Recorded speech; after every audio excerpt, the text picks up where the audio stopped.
Aleph, Masechta Shabbos, March 22nd. So we'll start from the last couple lines on Tet Zayin. V'idich Mahi.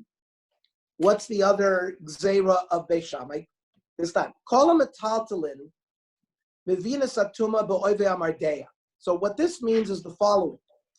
So by Tumas Mace, there are a number of mechanisms of how we would acquire Tumas Mace. So if a mace is above our body or above anything, so the mace is directly mahil, directly creating sort of a tent over any object. So that transmits tuma to the object. By the way, that object becomes an aviyatuma. Excuse me, the tumas mace is an aviyatuma. It's like the grandfather. Anything that is then touched or is oiled by a mace becomes an aviyatuma. An aviyatuma then touches something, it becomes a rishon. Now, aviyatuma requires 7 days of separation. You need paraduma, 3rd and 7th day, being sprinkled on the person. If something's only a rishon, then you only require tuma for that day. You go to the mikveh, you're a tvul yom, and then that night you're a shemesh. So that's an afkamina between something that's directly affected by tumas mace versus something secondarily corrected. But something that is oil, that the mace is on top of, that becomes naviyat tuma and would require 7 days and sprinkling 3rd and 7th day. Now, a metaltalin, anything that's a chayfetz, that's movable, even if it's the size of a pin, if the mace is on top of it, or the item is on top of the mace, so that there's no minimum shear by which it acquires tumah. Now, there's another way where if I have, let's say, a piece of wood over my body, over my head, and the piece of wood extends, a 2x4 extends, and it is oil over a mace. So the mace is 5 feet away from me.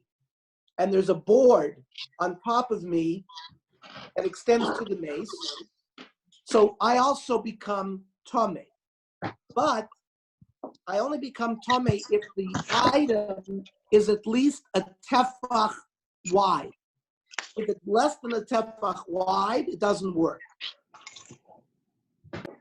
Now, if the item is not a 2x4, but let's say it's a round hole, then they made a din that as long as hekefo tefach, as long as the diameter of that pipe is a tefach. Now we know through geometry that the diameter of a pipe whose circumference is a tefach, the diameter is going to be 1/3 of a tefach, right? Because pi, pi is really 3.12, but one second. Later, I'm teaching a class now. Can I call you back? Okay, I'll kick you back. So even though this pipe, whose diameter is a tefach, the circumference is a tefach, the diameter is only 1/3 of a tefach, the Chachami made a gzeira that it brings tuma b'oivei amardeya. Even it's not a pesach tefach, but it has, like Rashi explains, behekefo tefach. So even though Rashi says oil deraisa pachos mitefach lohavi, there is, because it says in the Torah it's got to be pesach tefach. So here the Chachamim made a gzeira diameter because of its thick. Since hekefo tefach, we're going to get confused. We make a low plug, so even if the circumference is a tefach, it's also going to bring tumah to the person. And that tumah would be an you would become an aviyat tumah, which requires 7 days. Rav Tarfon, akapeches bonai, shezu halacha mekupeches. And Rav Tarfon usually says this. He says, I should lose my children if this halacha isn't confused. Sheshama Shomer v'toah. Whoever heard this halacha and quoted it made a mistake. That ha'ikar oiver umardel ktefo v'il amardel b'tzido echel alakever. For example, the farmer is plowing, and the mardeya is like a stick that prods his animals. He uses it to stech the animal to go further. It's usually round. So as long as the mardeya is on his shoulder, and when they were walking through the field, one end of the pipe went over a kever of a mace. Timu oso bishum kelim amahilim ala mace. So it metames him as this din that he and a kli are being oiled over a mace. Rabbi Kiva, ani atake, sheyu divrei chachamim kayomi. I will explain. So you call him a taplim avisa tumala adam shenoisus and adamadeya. The minimum shear for a metaltalin that will convey tumah to the person has to be at least a diameter, has to be a circumference, a tefach. Now, the koshein. If a mace is oil over even a needle, even a mashu, it can convey tumah because that's direct oil. It's not where I and the mace are underneath the same item. But like we said before, if the mace is on top of something or the item is on top of the mace, that conveys tumah to that item, even b'kolshu, even doesn't have to have any shear. Gal sharon the kalim, and on people or other kalim, if you're gonna, it's got to have at least a tefach. And Rav Yana u'mardei she'amru ein ba'ovyav techach v'yesh be'kefo techach. The way we're learning here is this stick that was used to prod the animal. It's not 1 tefach wide. Rather, its diameter is 1 tefach, which we know. Its circumference is 1 tefach, which we know makes the diameter a third of a tefach. Even so, Chachamim extended the gzeira, the tumah, to that item as well. What about Rav Tarfon? Rav Tarfon didn't accept this gzeira, so but for the he's missing one, because remember, we're listing the 18 gzeiros that were established in the attic of Rav Chananya. So if Rav Tarfon doesn't accept them, he's missing one. Like we said last night, that mi'ikar adin, any baby girl, even 1 day old, if she has bleeding from her uterus, she can become a nida. The kusim did not accept Tor Shabal Peh, only Tor Shabbat. So they were not careful about this din. So they made a gzeira that any kusi child, even a day old, even from their crib, they all would be considered tumei nida. And ubeidich sarvalak Rav Meir. And the other gzeira regarding mayim she'uvim, he held like Rav Meir, who didn't hold of that gzeira either. So that way we're keeping count of the 18 according to Rav Tarfon. The idich, what's the other gzeira from the list of 18?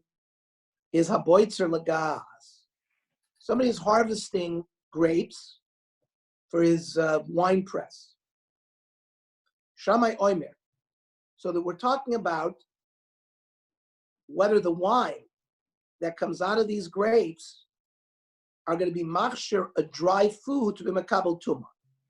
Right? We know that in order for something dry to be makabel tumah, for sheretz lands on a dry seed, it does not transmit tumah to that seed unless the seed had been moistened somehow. But not just moistened. It had to be moistened with a fluid that you want the fluid to be there. So that's going to be the debate here. Shammai says that the yayin, when you're boitzer lagas, is something that you want, and therefore it can be used as hechsher l'kabel tumah. The Hillel omer lo yosher. Hillel disagrees. So omer lo Hillel l'shamai im kein ma boitzim anovim b'tahara. If according to you, Hillel says to Shammai, when you trample on grapes to extract their wine, like in the Lucy show, when they were dancing on the grapes, and you claim that the liquid will be machsharit l'makabel tumah, how come we see that people have to be careful with tumah v'tahara at the time that they do this? If grapes can be machsharit something l'makabel tumah because of the fluid that comes out of them, and the same thing regarding olives when you do olives, because it says ein moiskin, because it says vein moiskin b'tahara. Would you say that with olives we also would not be moisik them b'tahara according to you? But so must be that it's not makabel tumah and imtak nit. So amrlo imtak niteni. If you make me angry, that you don't see, because Beis Shammai saw a difference between squeezing grapes for wine and squeezing olives for olive oil. I see a difference, says Shammai, because the din was by moiskin olives, there was no problem. Hillel sees a problem. If you're going to do it for yayin, you'd have to do it for olives. So Shammai said to Hillel, if you continue to anger me because you don't see a hevdel between the two, exor tuma afala masika. I'm going to be goizer tuma even on olives. It was a very strong machloikes. Noatzu cherev bebeis hamedrash. They took a sword and they sort of put it in the Beis HaMedrash. Amru, hanichnas yikanes vayotze al yetze.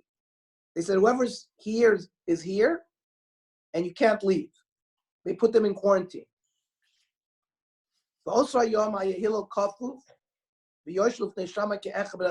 That day, Hillel was sort of bent over, sitting in front of Shammai like one of the Talmidim. And therefore,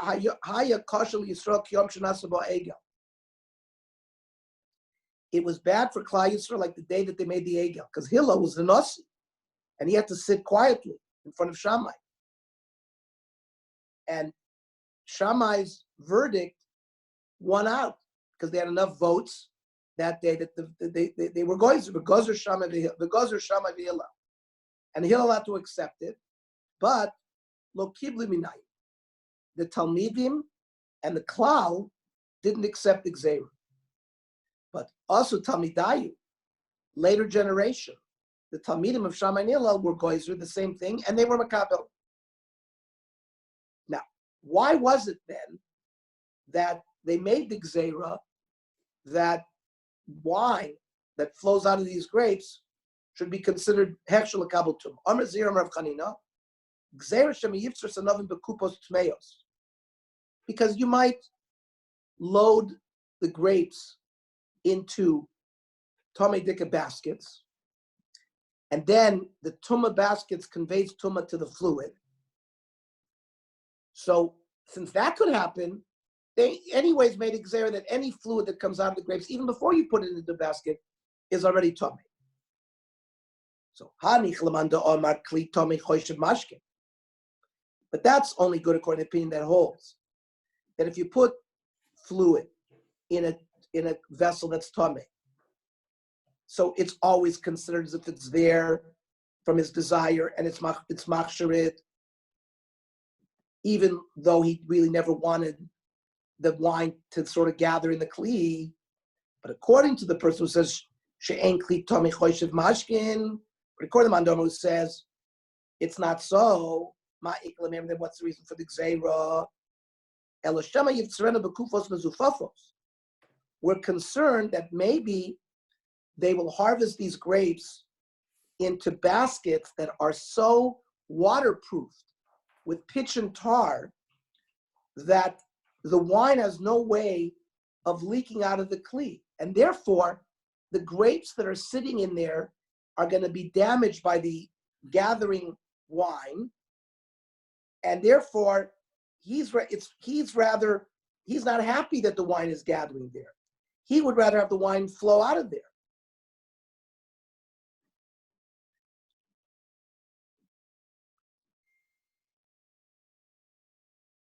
And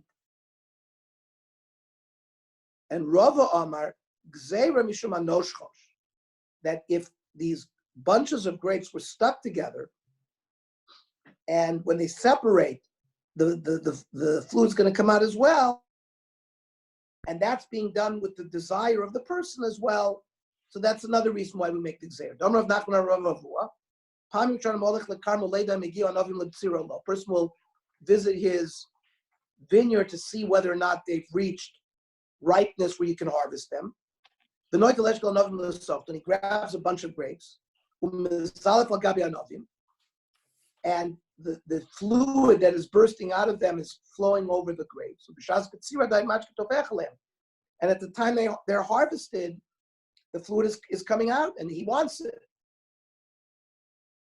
And so therefore it could be moist, and therefore that's another reason for the gzeira. The idich, what's another gzeira that was done? Omer Tevi Rishba Omer Shmuel. Tevi, who was a hunter, and he was a bird hunter, said in the name of Shmuel, Avki Dule Truma, Bo Bayom Gosru. So let's say, of course, we're a farmer. We have to take our produce, 1/50 of the produce, and give it to a kohen. Now, let's say the produce were seeds, and I planted those seeds, and the seeds grew. They made it gzeira that anything that grows from truma has the status of truma. That's not me'ikar adin, but they made a gzeira. Now, why did they make this gzeira? My time. On Rav Chanina, gzeira mishum truma tohara biyad Yisrael. Let's say a Jew has truma, and it's tohar, and he doesn't want to give it to the kohen. So what will he do? He'll plant it in the ground.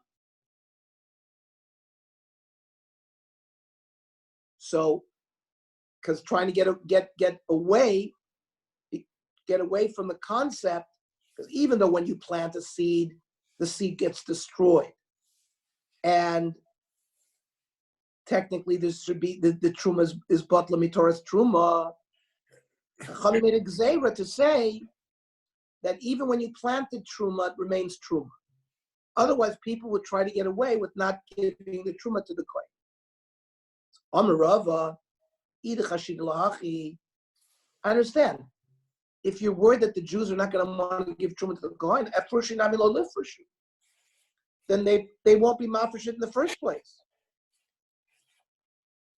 But we know that Yisrael kiven defshel mevit chita achas k'dishmuel. We have a din. I said before that the normal shear for truma was 1/50th, right? Ayin tova is 1/40th. Ayin ra is 1/60th. Ayin beinanis is 1/50th. But there is a din of Shmuel that chita achas poteres sakri. Meikar adin in a Torah, one seed that you give to the kohen is already pater. So Jews are not going to be unwilling to be mafresh truma because they know one chita will be enough min Torah. That they'll do. He's going to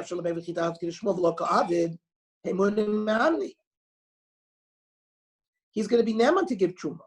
The only problem is we're going to be concerned that maybe he's going to plant it. Another gezeira is mishum truma tmei b'yad kohen. The other reason would be, for example, the kohen who's given truma and it becomes tomei. He can't eat it. So what will he do? He'll plant it because we said once you plant something, it sort of is bottled Torah's truma from it, and then he'll have a whole tree to eat from. We don't want the kohen to do that either. Why? Because not all the season is amenable to planting. So the kohen is going to keep these seeds around for a long period of time. If he's going to have truma tmeya in his house a long period of time, he's going to come to eat it or use it, which he's not allowed to do. Right? So that's another gzeira. The idich, What's another gzeira? Amar Chia Bar Ami Yishmei Ula, Af Mi Sheichshich Lo Baderech.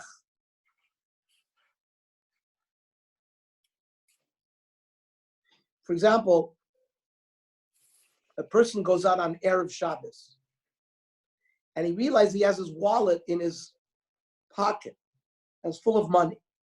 And now all of a sudden it became dark. So, what do you do? How do you get your money home?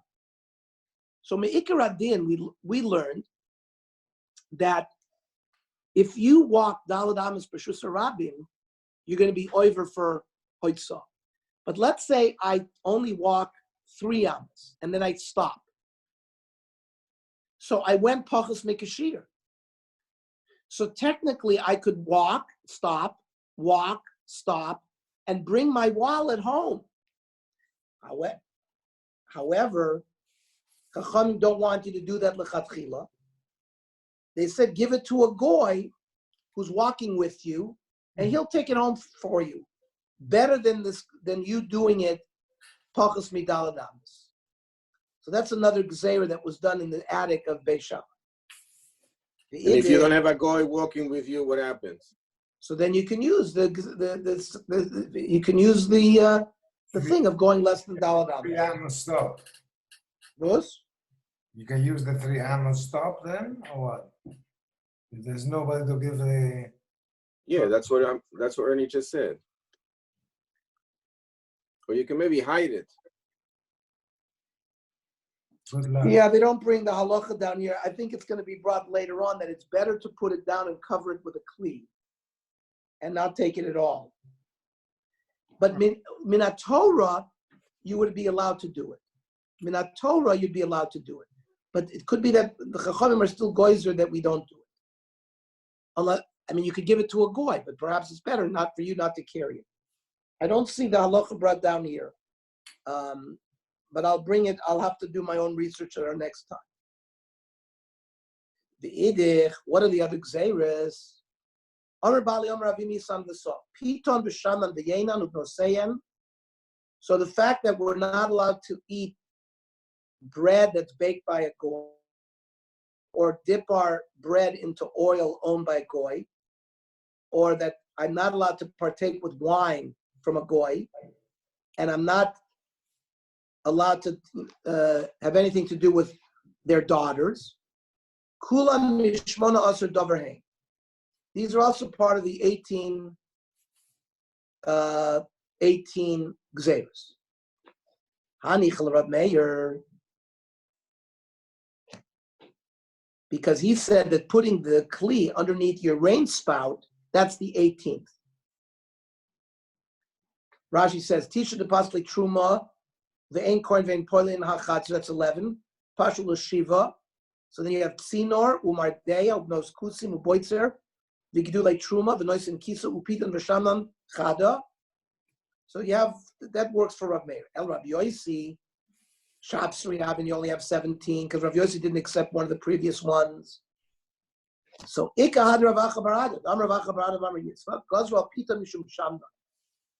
That the gzeira on their bread was really because of their oil. And the whole gzeira on the oil was because of their yayin. Now, Alpita Mishum Shamnan, my ume de shemen mipas. What do you mean bread because of oil? Why would oil be worse than bread?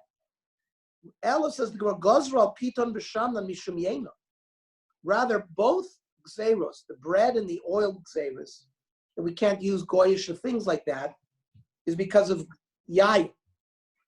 And why did they make a gzeir on yayin?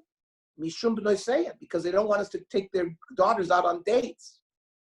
Now, what was wrong with their daughters? What was wrong with going out with their daughters? Because they will lead us to avodah zarah. And what's wrong with avodah zarah? What's the my davar acher? I'm not talking about it's a gazra tinok nachlish tami beziva. That there was another gzeira, even to hang out with a child who's a goy, to have any contact, because they made them Tomei Betuma Ziva, even if he doesn't have a seminally mission. That they said that every male goy child is Tomei Beziva. Why? They were concerned about homosexuality. That we should stay away, or we should keep our children away from their children. So that's another gzeira that Rabbi Yossi is added to a 17 to make 18. Ask the Gemara, Rabbi Meir Nami Chisrei Avin. So we're back to Rabbi Meir. Rabbi Meir already had 18. By adding this gzeira on the children of the Goyim is 19. So answers the Gemara, Oichlin v'kelim, shenitmu b'mashkin b'charek chashav lei. That which we said, that food and kelim get the tumah through a beverage, that's one gzeira. So we're back down from 19 to 18. Mishnah. Beishamai oimrim, ein shorin diovis samonim v'kashinon, ela de kedesh yeshumi badyo. Ubeisel matiri. So now these are things that you should keep away from Erev Shabbos because they take a long time. Their process takes a long time. So the question is, maybe you're allowed to start this malacha before Shabbos, even though you know that the process is going to continue into Shabbos. So for example, they would soak the dye in water. So they would not do that, or they would take alfalfa, whatever was used for feeding animals. They would have to soak it in water to make it easier for the animals to eat. Unless you know that this process is going to finish before Shabbos. Beis Shammai will allow you to do it as long as it finishes before Shabbos. If it's not going to finish before Shabbos, you can't even start it. But Beis Hillel permits it. Similarly, Beis Shammai oimrim ein noistin unin shel pishton l'toch hatanor. You can't take sort of clumps of flax into the oven Erev Shabbos in order that they should get hot, unless you know it's completed before Shabbos. And you don't put the tzemer l'yora ela kadesh yikla this ayin. Same thing, if you're dyeing clothes, dyeing textiles, you can't put it into the cauldron where the dye is unless you know for sure that the process is going to be completed before Shabbos. Beis Hillel matiri. Beis Hillel permits. Then, Beis Shammai oimrim ein poison mitzudos l'chaya. And you can't set out nets or traps for animals or birds or fish unless you know unless you know for sure that they're going to get trapped before Shabbos. Otherwise, you can't do it. Beis Hillel matiri. Beis Hillel allows you to set the traps. Similarly, Beis Shammai oimrim ein moichin l'nochri and ein tu'unanimo. You don't sell something to a goy on Erev Shabbos or help load his animal with cargo. Ve'en makbid alav ela kidei sheyagia nochri l'makom karo. As long as you know for sure that the goy is going to reach his destination in a close place.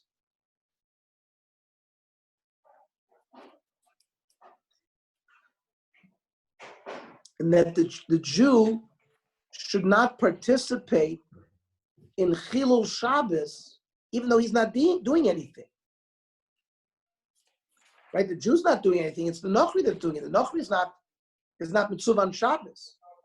Yet, somehow Beis Shammai says we should not add to Chilul Shabbos we know for sure we're loading a goy's donkey up with packages 5 minutes before Shabbos, and he's going to be going to Las Vegas. We can't do it. However, Beis Hillel material. Beis Hillel says it's permitted. Similarly, Beis Shammai oimrim, a noistin oris la'adan, you can't give raw leather to the tanner, to a goy, or kalim lekoibes, or clothing to the laundry, even though he's a goyish laundry. There's a concept, unless he could complete the job prior to Shabbos. Uvakulan beisila matiri. As long as the sun is still shining, that Hashemesh, beisila allows it. On Rav Shimon Gamliel, noagin ayu beis abba she'en noistin klei lavin lekovis nachli shloshi yom kodem Shabbos. Now Rav Shimon Gamliel says a story that seems to be different. That because Rav Shimon Gamliel is the house of Hillel. He said the custom in our house was to give our laundry to a goyish launderer at least 3 days before Shabbos. So that seems to be a Maisa Lister, right? It seems that on one end we started off by saying Beis Hillel allows it, but then they said the minig was different. Now Shavin means Beis Hillel and Beis Shammai both agree.